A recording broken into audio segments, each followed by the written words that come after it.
We're continuing on. We are on chapter 47 of 48 of Mansfield Park. If you don't know anything about Mansfield Park and this is your first time watching and seeing these videos, you're going to have to go back and hear a summary of it or read a summary of it and just know that so much has happened. Last chapter, we literally heard that Mariah not only has left with Mr. Crawford, but Julia has left with Mr. Yates and they went to Scotland to get eloped. To elope, not get eloped, but they're going to elope into Scotland. Oh my god. Now I have been watching a lot of Austen content. I watched Austen Land, which was very funny. And Jennifer Coolidge was in it, and they were like making bonnets, and that's like the one thing I want to do at my birthday party is like just sit and make bonnets and gab and like have put them on and just take a picture. Like that's all I want. I want us all to make gigantic bows and feathers and sit and make hats and gab and listen to the Pride and Prejudice soundtrack. And it's gonna be so much fun. And so I've been watching that, and I also watched Becoming Jane, which not historically accurate. I don't know why.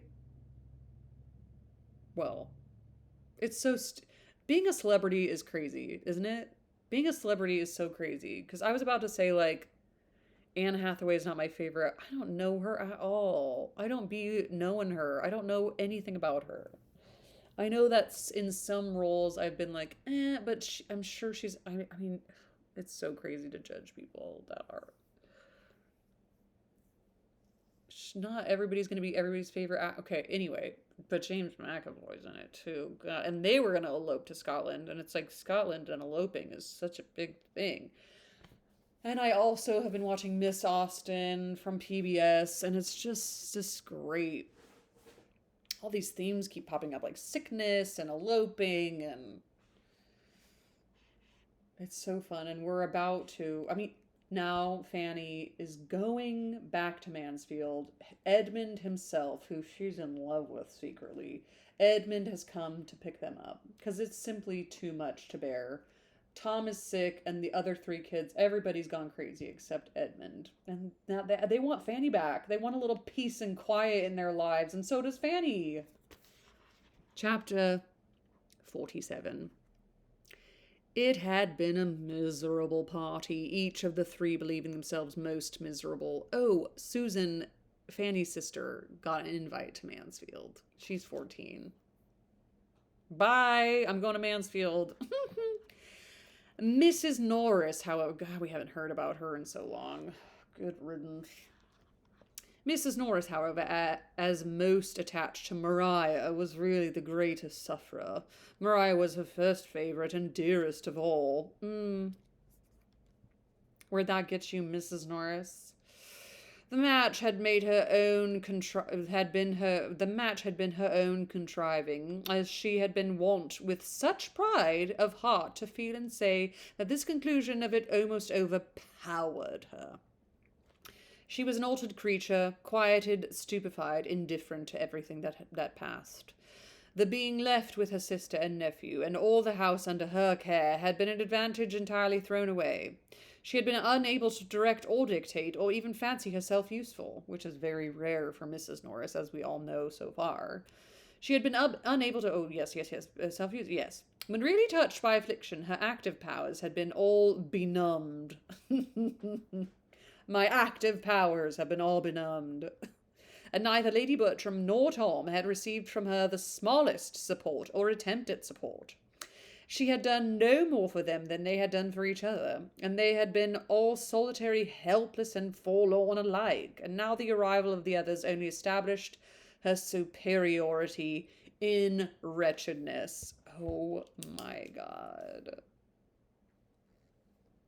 Her companions were relieved, but there was no good for her. Edmund was almost as welcome to his brother as Fanny to her aunt, but Mrs. Norris, instead of having comfort for either, was but the more irritated by the sight of the person whom, in the blindness of her anger, she could have charged as the demon of the peace. Piece. Had Fanny accepted Mr. Crawford, this could not have happened. Oh, really? Oh, really, Mrs. Norris? Oh, wow. That's incredible that that's what you think.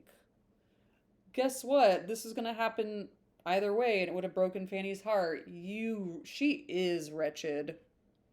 Susan, too, was a grievance. She had not spirits to notice her in more than a few repulsive looks, but she felt her as a spy, and an intruder, and an indignant niece, and everything most odious. But her other aunt, Susan, was received with quiet kindness. Lady Bertram could not give her much time or many words, but she felt her, as Fanny's sister, to have a claim at Mansfield, and was ready to kiss her and like her. And Susan was more than satisfied, for she came perfectly aware that nothing but ill humour was to be expected from Aunt Norris, and was so provided with happiness, so strong in that best of blessings, an escape from many certain evils, that she could have stood against a great deal more indifference than she met with from the others. She was now left a good deal to herself, to get acquainted with the house and the grounds as she could, and spent her days very happily in doing so, while those who might otherwise have attended to her were shut up, or wholly occupied, each with the person quite dependent on them at this time for everything like comfort. Edmund trying to bury his own feelings in exertions for the relief of his brothers, and Fanny devoted to her Aunt Bertram, returning to every former office with more than former zeal, and thinking she could never do enough for one who seemed so much to want her. To talk over the dreadful business with Fanny, talk and lament, was all Lady Bertram's consolation. To be listened to and borne with, and hear the voice of kindness and sympathy in return, was everything that could be done for her. To be otherwise comforted was out of the question. The case admitted of no comfort. Lady Bertram did not think deeply, but guided by Sir Thomas, she thought justly on all important points, and she saw therefore in all its enormity what had happened, and neither endeavoured herself nor required Fanny to advise her, to think little of guilt and infamy. Her affections were not acute, nor was her mind tenacious. After a time, Fanny found it impossible to direct her thoughts to other subjects, and revive some interest in usual occupations, but whenever Lady Bertram was fixed on the event, she could see it only in one light, as comprehending the loss of a daughter, and a disgrace never to be wiped off. Fanny learnt from her all the particulars which had yet transpired. Her aunt was no very methodical narrator, but with the help of some letters to and from Sir Thomas, and what she already knew herself, and could reasonably combine, she was soon able to understand quite as much as she wished of the circumstances attending the story. Mrs. Rushworth had gone for the Easter holidays to Twickenham with a family whom she had just grown intimate with, a family of lively, agreeable manners, and probably of morals and discretion to suit, for to their house Mr. Crawford had constant access at all times. His having been in the same neighbourhood Fanny already knew. Mr. Rushworth had been gone at this time to Bath, to pass a few days with his mother, and bring her back to town, and Maria was with these friends without any restraint, without even Julia. For Julia had removed from Wimpole Street 2 or 3 weeks before on a visit to some relations of Sir Thomas, a removal with which her father and mother were now disposed to attribute to some view of convenience on Mr. Yates's account. Very soon after the Rushworths' return to Wimpole Street, Sir Thomas had received a letter from an old and most particular friend in London, who, hearing and witnessing a good deal to alarm him in that quarter, wrote to recommend Sir Thomas's coming to London himself, and using his influence with his daughter to put an end to the intimacy, which was already exposing her to unpleasant remarks and evidently making Mr. Rushworth uneasy. Sir Thomas was preparing to act upon this letter without communicating its contents to any creature at Mansfield, when it was followed by another, sent express from the same friend, to break to him the almost desperate situation in which affairs then stood with the young people. Mrs. Rushworth had left her husband's house. Mr. Rushworth had been in a great anger and distress to him, Mr. Harding, for his advice. Mr. Harding feared there had been at least very flagrant indiscretion. The maidservant of Mrs. Rushworth senior threatened alarmingly. He was doing all in his power to quiet everything with the hope of Mrs. Rushworth's return, but it was so much counteracted in Wimpole Street by the influence of Mr. Rushworth's mother that the worst consequence might be apprehended. This dreadful communication could not be kept from the rest of the family. Sir Thomas set off, Edmund would go with him, and the others had been left in a state of wretchedness, inferior only to what followed the receipt of the next letters from London. Everything was by that time public beyond a hope. The servant of Mrs. Rushworth, the mother, had exposure in her power, and supported by her mistress was not to be silenced. The two ladies, even in the short time they had been together, had disagreed, and the bitterness of the elder against her daughter-in-law might perhaps arise almost as much from the personal disrespect with which she had herself been treated as from sensibility for her son.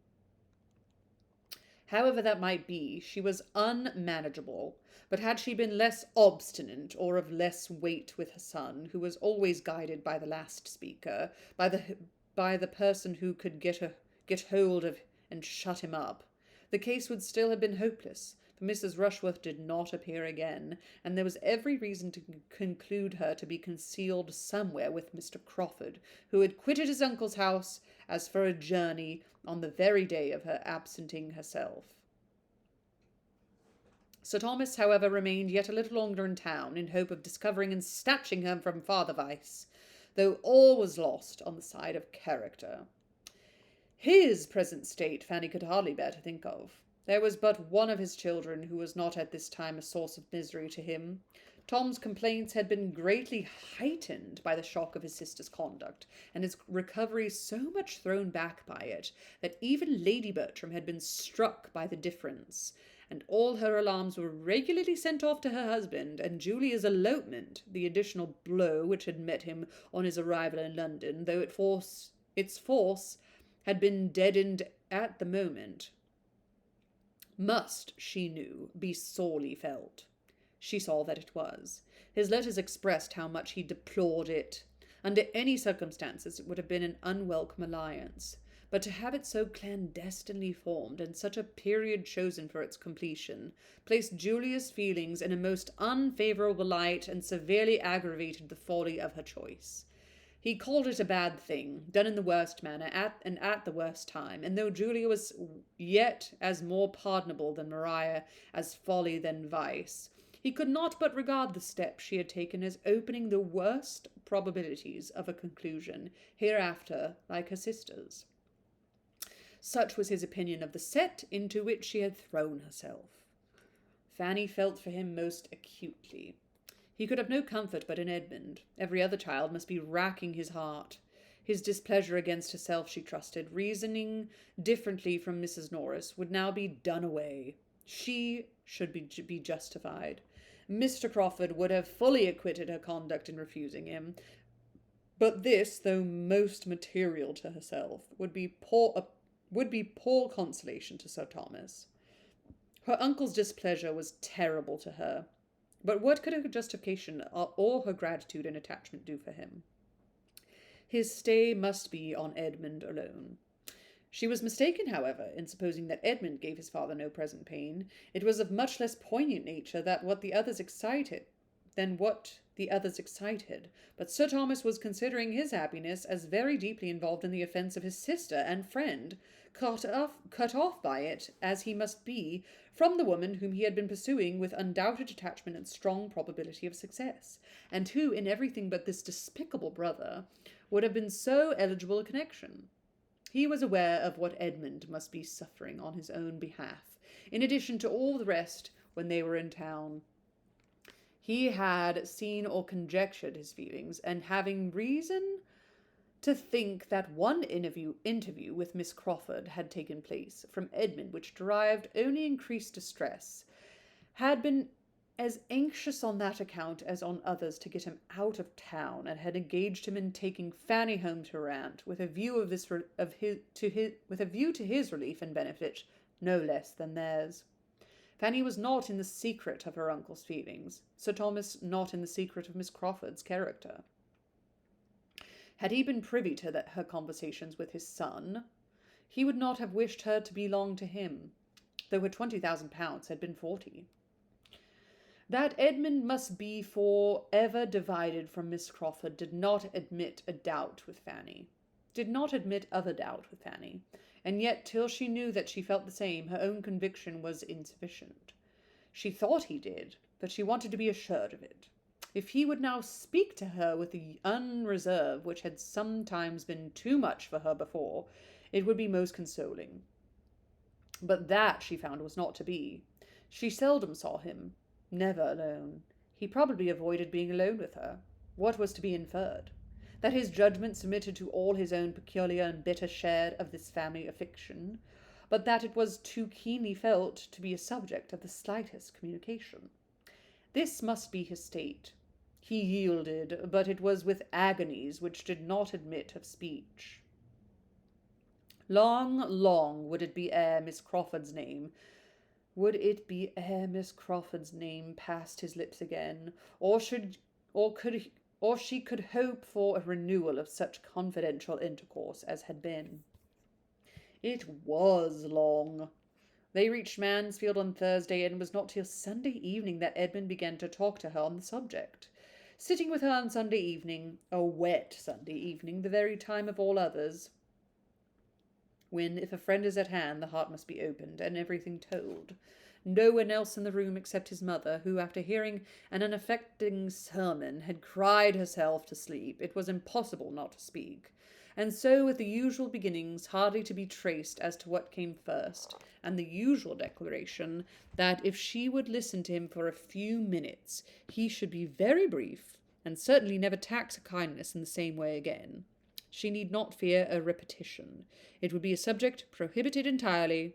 He entered upon the luxury of relating circumstances and sensations of the first interest to himself, to one of whose affectionate sympathy he was quite convinced. How Fanny listened! With what curiosity and concern, what pain and what delight! How the agitation of his voice was watched, and how carefully her own eyes were fixed on any object but himself, may be imagined. The opening was alarming. He had seen Miss Crawford. He had been invited to see her.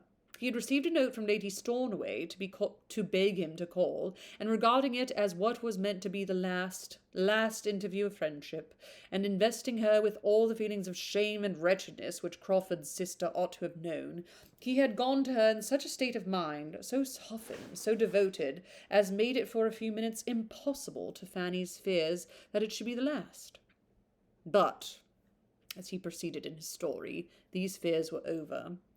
She had met him, he said, with certainly a serious, even an agitated air. But before he had been able to speak one intelligible sentence, she had introduced the subject in a manner which he owned and shocked him. "I heard you in town," said she. "I wanted to see you. Let us talk over the sad business. What can equal the folly of our two relations?" I could not answer, but I believe my looks spoke. She felt reproved. Sometimes how quick to feel. With a graver look and voice, she then added, "I do not mean to defend Henry at your sister's expense." So she began, but how she went on, Fanny, is hardly fit to be repeated to you. I cannot recall all her words. I would not dwell upon them if I could. The substance was great anger at the folly of each. She reprobated her brother's folly in being drawn on by a woman whom he had never cared for, to do what must lose him to the woman he adored, but still more the folly of poor Maria in sacrificing such a situation, plunging into such difficulties under the idea of being really loved by a man who had long ago made his indifference clear. Guess what I must have felt, to hear the woman whom no harsher name than folly given, so voluntarily, so freely, so coolly to canvass it. No reluctance, no horror, no feminine, shall I say no modest loathings? This is what the world does. For where Fanny shall we find a woman where, Fanny, shall we find a woman whom nature had so richly endowed? Spoilt! After a little reflection, he went on with a sort of desperate calmness. I will tell you everything, and then have done for ever. She saw it only as folly, and that folly stamped only by exposure. The want of common discretion, of caution, his going down to Richmond for the whole time of her being at Twickenham, her putting herself in the power of a servant. It was the detection, in short. Oh, Fanny, it was the detection, not the offence, which she reprobated. It was the imprudence which had brought things to extremity, and obliged her brother to give up every dearer plan in order to fly with her. He stopped. "And what," said Fanny, believing herself required to speak, "what could you say?" "Nothing. Nothing to be understood. It was like a man stunned." She went on, began to talk of you. Yes, then she began to talk of you, regretting as well she might, the loss of such a... There she spoke very rationally, but she has always done justice to you. "He is thrown away," said she, "such a woman as he will never see again. She would have fixed him. She would have made him happy forever. My dearest Fanny, I am giving you, I hope, more pleasure than pain by this retrospect of what might have been, but what can never be now. You do not wish me to be silent. If you do, give me a look, a word, and I have done." No look or word was given. "Thank God," said he. "We were all disposed to wonder, but it seems to have been the merciful appointment of Providence that the heart which knew no guile should not suffer. She spoke of you with high praise and warm affection. Yet even here there was alloy, a dash of evil, for in the midst of it she could exclaim, 'Why would not she have him? It is all her fault, simple girl. I shall never forgive her. Had she accepted him as she ought, they might now have been on the point of marriage, and Henry would have been too happy and too busy to want any other object. He would have taken no pains to be on terms with Mrs. Rushworth again. It would have all ended in a regular standing flirtation in yearly meetings at Southerton and Everingham. Could you have believed it possible? But the charm is broken. My eyes are open.'" Wow. Everybody's like victim blaming Fanny. Like, if she only said yes, he would never do this ever again, and she would be happy, and she would make him happy that he won't be a total flirt anymore. Let a woman change a man and make her responsible for his terrible actions. Miss Crawford. Ugh. "Cruel," said Fanny. "Quite cruel, at such a moment to give way to gaiety, to speak with lightness, and to you, absolute cruelty." "Cruelty, do you call it? We differ there. Now hers is not a cruel nature. I do not consider her as meaning to wound my feelings. The evil lies yet deeper, in her total ignorance, unsuspiciousness of there being such feelings, and a perversion of mind which made it natural to her to treat the subject as she did. She was speaking only as she had been used to hear others speak, as she imagined everybody else would speak. Hers are not faults of temper. She would not voluntarily give unnecessary pain to anyone, and though I may deceive myself, I cannot but think that for my feelings, she would. Hers are faults of principle, Fanny, of blunted delicacy and a corrupted, vitiated mind." Vitiated? Vitiated?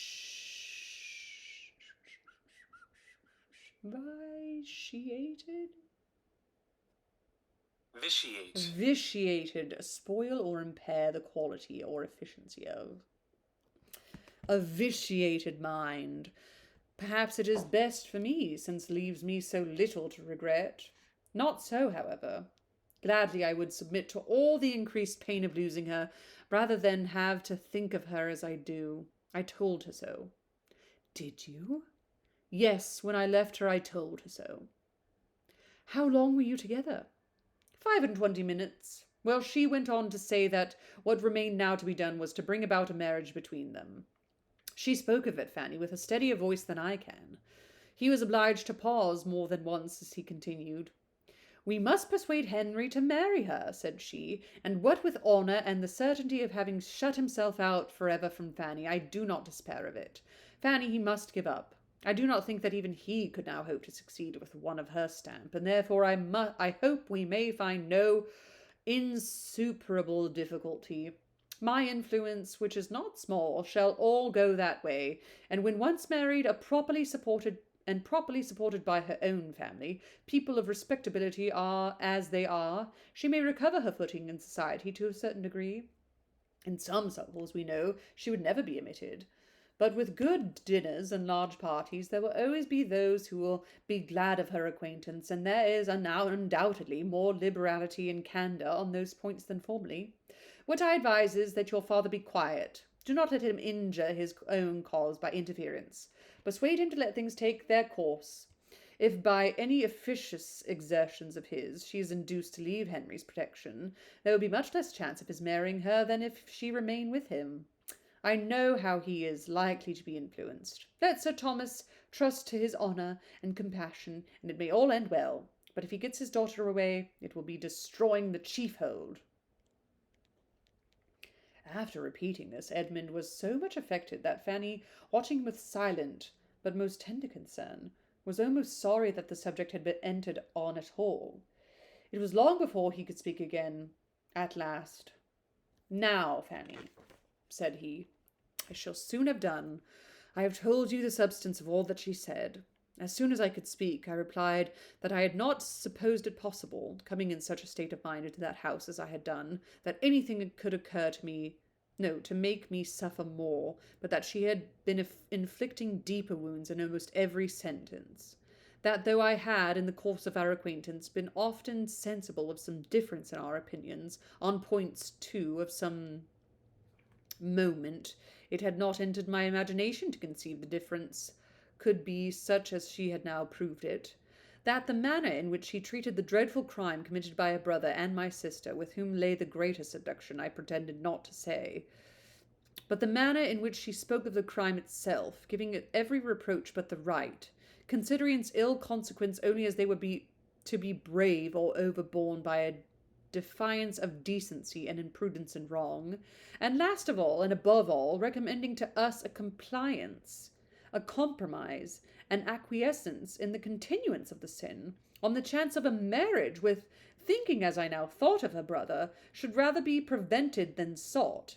All this together most grievously convinced me that I had never understood her before, and that, as far as related to mind, it had been the creature of my own imagination, not Miss Crawford, that I had been too apt to dwell on for many months past. That perhaps it was best for me. I had less to regret in sacrificing a friendship, feelings, hopes, which must, at any rate, have been torn from me now. And yet that I must and would confess that, could I have restored her to what she had appeared to me before, I would infinitely prefer any case of the pain of parting, for the sake of carrying with me the right of tenderness and esteem. This is what I said, the purport of it, but, as you may imagine, not spoken so collectedly or methodically as I have repeated it to you. She was astonished, exceedingly astonished, more than astonished. I saw her change countenance. She turned extremely red. I imagine I saw a mixture of many feelings, a great, though short struggle, half a wish of yielding to truths, half a sense of shame, but habit carried it. She would have laughed if she could.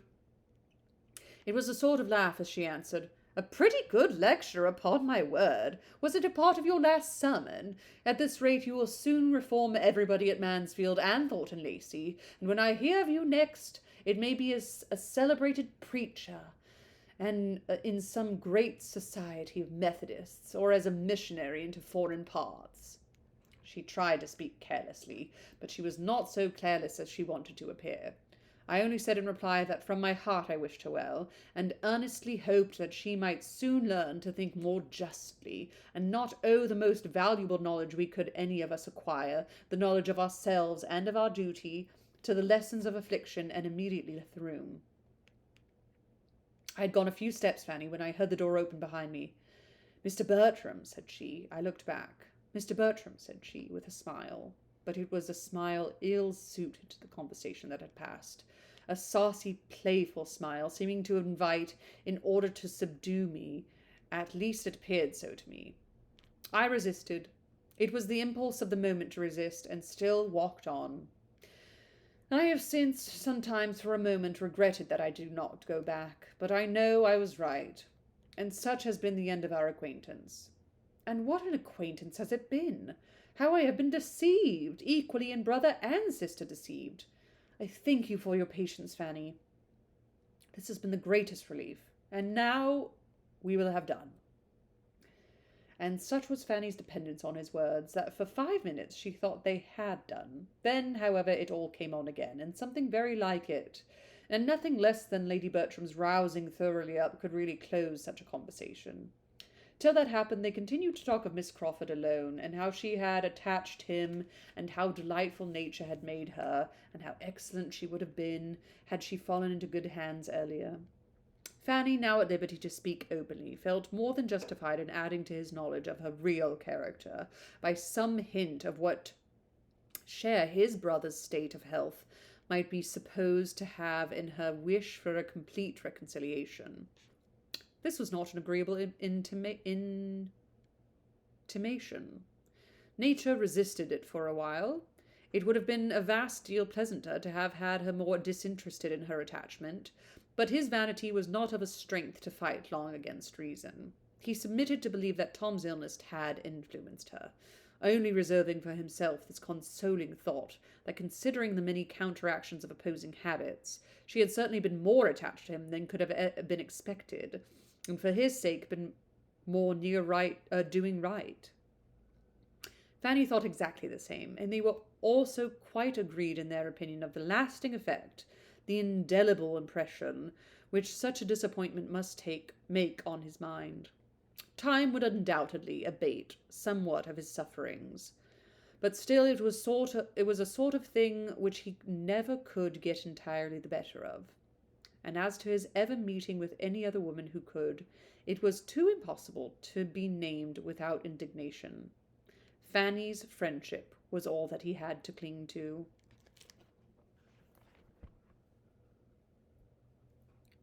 Literally one more chapter. Are Edmund and Fanny actually going to get together? I've heard so many different things about this book, and I thought that, oh my God, what's going to happen? Okay. Posting, coming back, reading, posting. And I'm not trying to rush the end of it. It's just, I want to know what happens. This is the last chapter. Wow. I do think I am going to look up like lit charts of this chapter because, again, some stuff gets lost on me. I'm going to play this like Balderdash type game at my birthday party, my 40th birthday party. And it's like words, and then I give a sentence with the word in it, and they have to guess the definition of the word. And it's like Regency era words. And the sentence is from Jane Austen. Like, I can't even put the whole sentence in there because it's such a long sentence. And my husband was literally like, I feel so dumb. I don't know what any of these sentences mean. I was like, yeah, try reading whole books like this. It just like takes my mind and like tongue time to like reorient to these words. It's really crazy. Happy reading, and ta-ta for about 3 minutes until I finish the next chapter, and then I'll see you again very soon. Ta-ta!